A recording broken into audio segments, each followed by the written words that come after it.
পশ্চিম এশিয়ার আকাশে আবার যুদ্ধের আগুন জ্বলে উঠেছে। রাতের অন্ধকারে তেহরানের আকাশে আগুনের লেলিহান শিখা, বিস্ফোরণের শব্দ আর আতঙ্কে ঘুমহীন মানুষের দীর্ঘ রাত। এই ছবি এখন বিশ্বের সংবাদ শিরোনামে। ইরানের রাজধানী তেহরানে নতুন করে হামলা চালিয়েছে ইসরায়েল। এর মধ্যে ইসরায়েলের প্রধানমন্ত্রী বেঞ্জামিন নেতানিয়াহু ঘোষণা করেছেন ইরানের বিরুদ্ধে যুদ্ধের পরবর্তী ধাপে অনেক চমক অপেক্ষা করছে। এই ঘোষণার সঙ্গে সঙ্গে আন্তর্জাতিক রাজনীতিতে নতুন উদ্বেগ তৈরি হয়েছে, কারণ এই যুদ্ধ এখন আর কেবলমাত্র ইরান এবং ইসরায়েলের সীমাবদ্ধ সংঘাত নয়, বরং এতে জড়িয়ে পড়েছে ইউনাইটেড স্টেটস, উপসাগরীয় বহু দেশ এবং পুরো পশ্চিম এশিয়ার ভূ রাজনীতি। এই বিশ্লেষণধর্মী প্রতিবেদনে আমরা এবার দেখাবো তেহরানের নতুন হামলার তাৎপর্য কি, কেন এই যুদ্ধ দ্রুত ছড়িয়ে পড়ছে, ইরানের অভ্যন্তরীণ রাজনীতিতে কী ধরনের বিভাজন তৈরি হয়েছে এবং এই সংঘাত বিশ্ব রাজনীতির ওপর কী ধরনের প্রভাব ফেলতে পারে। শনিবার 7ই মার্চ গভীর রাতে তেহরানের একটা বড় তেল সংরক্ষণাগারে হামলা হয়। স্থানীয় সংবাদ মাধ্যম জানায় রাজধানীর আকাশে আগুনের বিশাল শিখা দেখা যায়। আন্তর্জাতিক সংবাদ সংস্থার ভিডিওতে দেখা গিয়েছে রাতের অন্ধকারে পুরো আকাশ লাল হয়ে উঠেছে। এই হামলাটা গুরুত্বপূর্ণ একটা কারণ এটা সম্ভবত প্রথমবার যখন যুদ্ধের মধ্যে সরাসরি কোনো বেসামরিক শিল্প স্থাপনাকে লক্ষ্য করা হয়েছে। ইরানের সরকারি সংবাদ মাধ্যম দাবি করেছে যে এই হামলা চালিয়েছে আমেরিকা এবং ইসরায়েলের যৌথ বাহিনী। যদিও ইসরায়েলি সেনাবাহিনী শুধু নতুন হামলার কথা স্বীকার করেছে, কিন্তু ঠিক কোন জায়গায় আঘাত করা হয়েছে তা নিয়ে বিস্তারিত কিছু জানায়নি। বিশেষজ্ঞদের মতে তেহরানের এই তেল সংরক্ষণাগার শুধু রাজধানীর জন্য নয়, আশপাশের প্রদেশগুলোর জ্বালানি সরবরাহেরও একটা গুরুত্বপূর্ণ কেন্দ্র। এই হামলার পরপরই ইসরায়েলের প্রধানমন্ত্রী বেঞ্জামিন নেতানিয়াহু একটা বক্তব্যে বলেন ইরানের বিরুদ্ধে যুদ্ধ এখন নতুন পর্যায়ে প্রবেশ করতে চলেছে। তার ভাষায় পরবর্তী ধাপে অনেক চমক থাকবে। এই বক্তব্য কেবল রাজনৈতিক বার্তা নয়, বরং একটা সামরিক কৌশলের ইঙ্গিত হিসেবেও দেখা হচ্ছে, কারণ গত এক সপ্তাহে ইসরায়েল এবং আমেরিকা একসঙ্গে ইরানের বহু সামরিক স্থাপনা, মিসাইল ঘাঁটি এবং পরমাণু গবেষণা কেন্দ্র লক্ষ্য করে হামলা চালিয়েছে। এই হামলাগুলোর লক্ষ্য ছিল ইরানের সামরিক শক্তি দুর্বল করা, মিসাইল ব্যবস্থাকে অকার্যকর করা, ইরানের পারমাণবিক কর্মসূচি থামানো। কিন্তু এখন মনে করা হচ্ছে যুদ্ধের লক্ষ্য আরও বিস্তৃত হতে পারে। এই হামলার জবাবে ইরানও বসে নেই। ইরান একের পর এক ব্যালিস্টিক মিসাইল এবং ড্রোন ছুড়ে দিয়েছে ইসরায়েলের দিকে। রাজধানী তেল আভিভ সহ বিভিন্ন শহরে সাইরেন বেজে ওঠে এবং লক্ষ লক্ষ মানুষকে বোমা আশ্রয় কেন্দ্রে যেতে বাধ্য হতে হয়। বিশ্লেষকদের মতে ইরানের কৌশল হলো ইসরায়েলের সাধারণ নাগরিকদের ওপর মানসিক চাপ সৃষ্টি করা। একজন নিরাপত্তা বিশ্লেষক বলেন ইরান চাইছে যাতে ইসরায়েলের জনগণ ক্রমাগত আতঙ্কের মধ্যে থাকে এবং সরকারের ওপর চাপ বাড়ে। এই সংঘাতে ইতিমধ্যে হাজারেরও বেশি মানুষ প্রাণ হারিয়েছেন। সরকারি তথ্য অনুযায়ী ইরানে নিহত প্রায় 1230 জন, লেবাননে নিহত 290 জন, ইসরায়েলে নিহত 11 জন। এছাড়াও নিহত হয়েছেন অন্তত 6 জন আমেরিকান সেনা। সংখ্যাগুলো প্রতিদিন বাড়ছে। এই যুদ্ধের মধ্যে ইরানের অভ্যন্তরীণ রাজনীতিতেও বড় ধরনের মতপার্থক্য দেখা যাচ্ছে।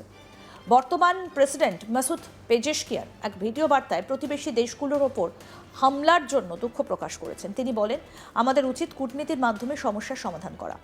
এই বক্তব্য ইঙ্গিত দেয় যে ইরানের কিছু রাজনৈতিক নেতা যুদ্ধ কমানোর পক্ষে, কিন্তু একই সময় ইরানের বিচার বিভাগের প্রধান গোলাম হুসেইন মহসিন এজেই সম্পূর্ণ ভিন্ন সুরে কথা বলেছেন। তিনি বলছেন শত্রুরা যেসব দেশ ব্যবহার করছে সেই সব লক্ষ্যবস্তুতে আক্রমণ অব্যাহত থাকবে। এই দ্বৈত বক্তব্য ইঙ্গিত দেয় যে ইরানের নেতৃত্বের মধ্যে মতভেদ রয়েছে। এই যুদ্ধের সূচনাতে ইরানের সর্বোচ্চ নেতা আয়াতুল্লাহ আলী খামেনি নিহত হয়েছেন। তার মৃত্যুর পর ইরানের শীর্ষ নেতৃত্ব এখন একটা অন্তর্বর্তী কাউন্সিলের হাতে রয়েছে। এই কাউন্সিলের মধ্যে একটা সিদ্ধান্ত গ্রহণের ক্ষমতা ভাগাভাগি হওয়ায় রাজনৈতিক বিভাজন আরও স্পষ্ট হয়ে উঠেছে।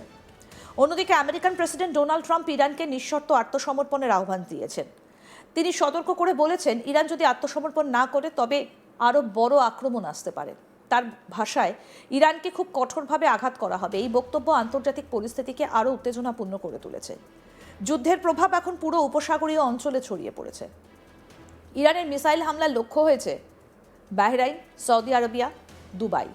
বাহরাইনের সংকেত সাইরেন বাজতে শুরু করে এবং সৌদি আরব তাদের গুরুত্বপূর্ণ সাইবা তেলক্ষেত্রের দিকে আসা ড্রোন গুলি করে নামায়।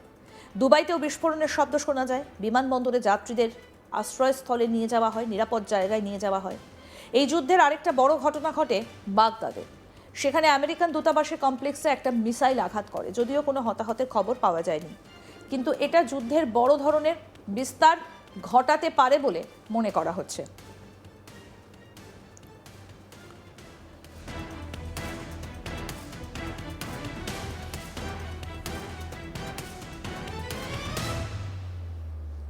এই সংঘাতে এখন অনেক দেশ জড়িয়ে পড়েছে। আমেরিকা এবং ইসরায়েলের পাশাপাশি ব্রিটেনও সামরিক ঘাঁটি ব্যবহারের অনুমতি দিয়েছে।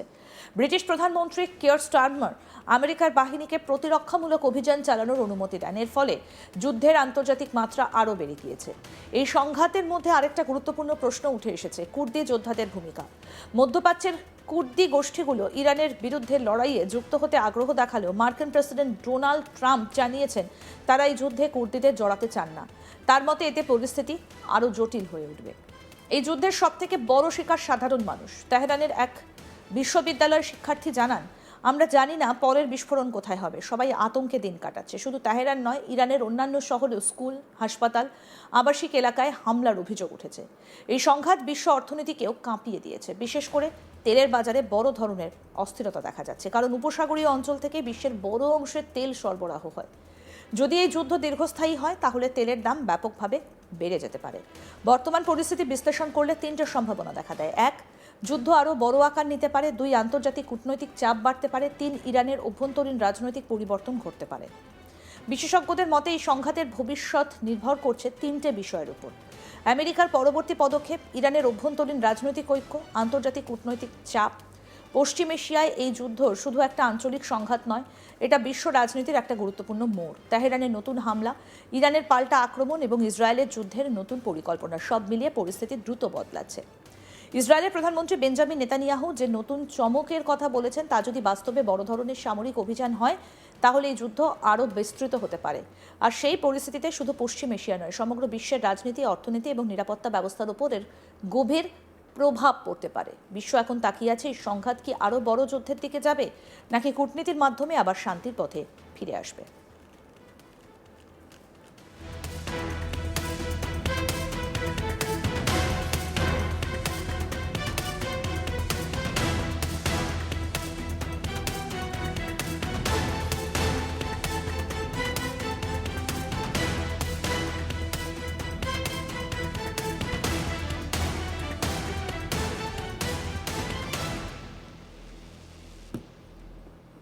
মধ্যপ্রাচ্যের যুদ্ধ পরিস্থিতি ইতিমধ্যেই ভয়াবহ। একদিকে হামলা চালাচ্ছে ইসরায়েল, আমেরিকা, বসে নেই ইরানও একের পর এক ব্যালিস্টিক মিসাইল, ড্রোন ছুড়ে দিয়েছে ইসরায়েলের দিকে। রাজধানী তেল আভিভ সহ বিভিন্ন শহরে সাইরেন বেজে ওঠে। লক্ষ লক্ষ মানুষকে বোমা আশ্রয় কেন্দ্রে যেতে বাধ্য করা হয়। বিশ্লেষকদের মতে ইরানের কৌশল হলো ইসরায়েলের সাধারণ নাগরিকের ওপর মানসিক চাপ সৃষ্টি করা। আরও আপডেট পেতে দেখতে থাকুন আজ তাক বাংলা। সাবস্ক্রাইব করুন, নোটিফিকেশন পেতে বেল বাটন অপশন প্রেস করুন।